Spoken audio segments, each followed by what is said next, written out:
امریکہ میں اس وقت مہنگائی کی شرح سن 1990 کے بعد بلند ترین سطح کو چھو رہی ہے۔ دوسری طرف بہت سی دکانوں میں ضروری اشیاء کی کمی ہے، گھروں اور گاڑیوں کی قیمتیں آسمان کو چھو رہی ہیں۔ بائیڈن انتظامیہ کے عہدیدار تسلیم کر رہے ہیں کہ امریکیوں پر مالی دباؤ بڑھ رہا ہے، اور ناقدین کا کہنا ہے کہ حکومت جھوٹی تسلیاں دیتی رہی اور یہ کہہ کر معاملے کی سنگینی کو چھپاتی رہی کہ افراط زر میں اضافہ بس عارضی ہے۔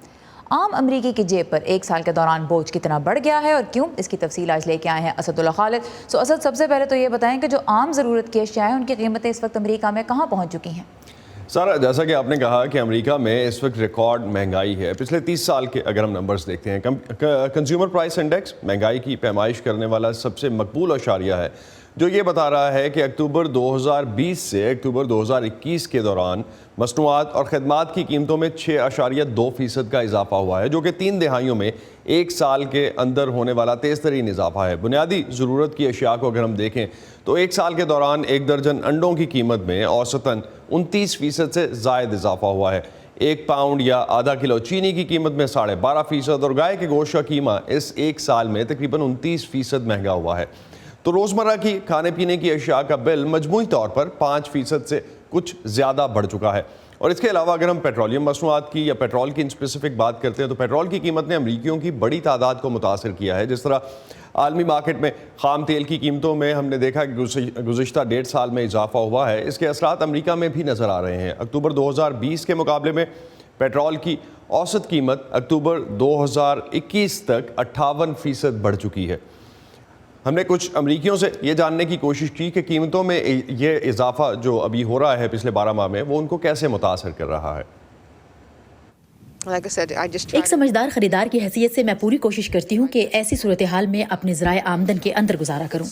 ہم صرف 2 لوگ ہیں، ہمارے بچے اب ہمارے ساتھ نہیں ہیں، لیکن اگر وہ ہمارے ساتھ ہوتے تو اس مہنگائی کا ہم پر بہت اثر پڑتا۔ لیکن ایسا لگتا ہے کہ پیٹرول کی قیمتیں واقعی بہت بڑھ رہی ہیں، اور ساتھ ہی سٹورز میں دوسری چیزیں بھی۔ روزمرہ کے اخراجات کو پورا کرنا اب بہت مہنگا ہو گیا ہے۔ ہمارا ایک بچہ بھی ہے، اس لیے مہنگائی نے یقینی طور پر ہمارے خاندان کو بہت متاثر کیا ہے۔ لہٰذا میں کہوں گی کہ پیٹرول کی قیمت اور گروسری کی قیمت میں اضافہ دونوں ہی ہم پر یکساں طور پر اثر انداز ہوتے ہیں، کیونکہ ہم خاندان سے ملنے کے لیے ریاست سے باہر جاتے ہیں اور ہمیں اپنے لیے اشیاء خورد و نوش بھی خریدنا ہے۔ اسد، ضروری اشیاء کی تو قیمتوں کی ہم نے بات کی، ہم یہ بھی دیکھ رہے ہیں کہ گھروں اور گاڑیوں کی مارکیٹ میں ایک سال کے دوران بڑی تبدیلی آئی ہے۔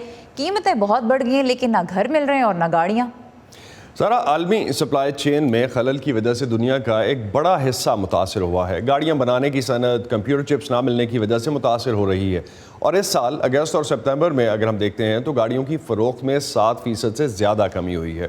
لاکھوں خاندانوں کے لیے جو اس ایک سال کے دوران گاڑی یا گھر خریدنا چاہتے تھے، ان کو افراط زر نے اور بھی زیادہ متاثر کیا ہے۔ ایک نئی گاڑی کی اوسط قیمت میں اس ایک سال کے دوران $5000 سے زائد کا اضافہ ہوا ہے، اور اگر ہم گھروں کی اوسط قیمتوں میں دیکھتے ہیں تو تقریباً $70000 کا اضافہ ہوا ہے، جس کے نتیجے میں اب بہت سے خاندانوں نے گھر خریدنے کا ارادہ ترک کر دیا ہے۔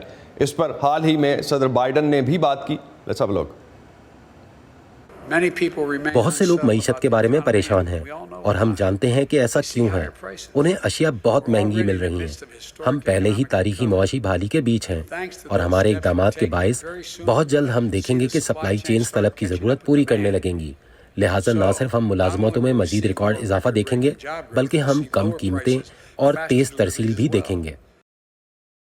امریکہ میں رہنے والے جن لوگوں نے گھر خریدنے کا پلان ڈیلے کیا، ان میں بھی شامل ہوں۔ اسد، یہ بتائیں کہ اس مہنگائی کی وجوہات کیا ہیں؟ ہم part of the same game سارا، بائی دا وے میں بھی اسی طرح ڈھونڈ رہا تھا، پرائسز کی وجہ سے ڈیلے کیا اور سپلائی کی وجہ سے۔ لیکن ماہرین اس وقت جو کہہ رہے ہیں اس کی ایک وجہ حکومت کی طرف سے کرونا کی عالمی وبا کے دوران بڑے پیمانے پر جو لاک ڈاؤنز لگائے گئے تھے، ایک وہ وجہ ہے، اور ساتھ ہی ساتھ بے روزگاری الاؤنس اور دوسری امداد، جس طرح سے طلب بڑھی جبکہ مارکیٹ میں کام کرنے کے لیے لوگ موجود نہیں تھے، جو کہ رسد میں کمی کی وجہ بنے، تو ڈیمانڈ اور سپلائی کا جو یہ فرق ہے اس سے قیمتیں بڑھی ہیں۔ اس کے علاوہ فیڈرل ریزرو، کانگریس اور بائیڈن اور ٹرمپ انتظامیہ کی طرف سے پچھلے 1.5 سال کے دوران کھربوں ڈالرز چھاپنے اور تقسیم کرنے کے فیصلے کی وجہ جو ہے وہ بھی ہر چیز میں اضافے کا باعث بن رہی ہے۔ مارکیٹ میں پیسہ بھی بہت زیادہ آ گیا۔ اب ہم نے دیکھا ہے کہ صدر بائیڈن نے $12 کھرب کے انفراسٹرکچر بل پر دستخط کیے ہیں۔ توقع تو کی جا رہی ہے کہ بہت سی نوکریاں پیدا ہوں گی اور سپلائی چین کو مضبوط بنانے میں مدد بھی ملے گی۔ اسد اللہ خالد ہمارے ساتھ تھے، بہت شکریہ اسد ان تفصیلات کے لیے۔